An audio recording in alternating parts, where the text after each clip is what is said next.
He was used to giving orders, not facing consequences.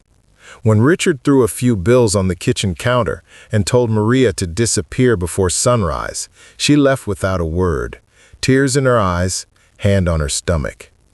15 years later, he'd stand frozen in a hospital hallway, staring into the eyes of a boy who looked exactly like him. Richard Wallace owned half the city. Hotels, cars, power. But behind his mansion walls, he treated people like furniture, useful, replaceable, forgettable. Maria was his maid, quiet, kind, and always respectful, until one lonely night blurred the lines between employer and employee. Months later, when she whispered, "I'm pregnant," Richard's face hardened. He accused her of trapping him, called her names, and handed her a check like she was trash. Maria left that night, heartbroken and alone, swearing never to let her child grow up hating anyone. For years, she worked 2 jobs, nursing by day, cleaning offices by night. Her only dream was to see her son, Daniel, become everything she was never allowed to be: strong, proud, and educated.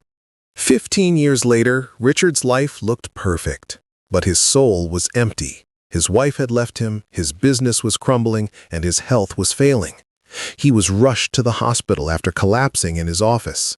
A young intern rushed to his aid, firm voice, confident hands. "Stay with me, sir."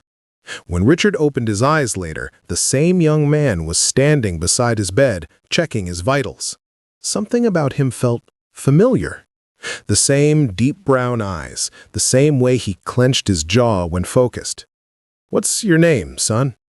"Daniel," the young man said, adjusting the IV line. "Daniel Reyes." The surname hit him like a ghost from the past. "Reyes," he whispered, heart pounding. Later that night, Maria walked into the hospital room in a nurse's uniform. Her hair was streaked with gray, her eyes still soft, but stronger now. Richard's breath caught. "Maria?"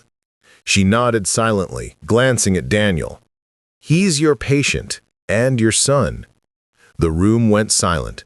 Richard's chest tightened, not from illness, but guilt. The boy who had saved his life was the child he abandoned. Daniel looked between them, confused. "You two know each other?" Maria's lips trembled. "He's the reason you grew up without a father." Tears filled Richard's eyes. "Maria, I was a coward. I thought money could erase my mistakes." She looked at him quietly. "Money never raised a child, Richard. Loved it." He turned to Daniel, voice breaking.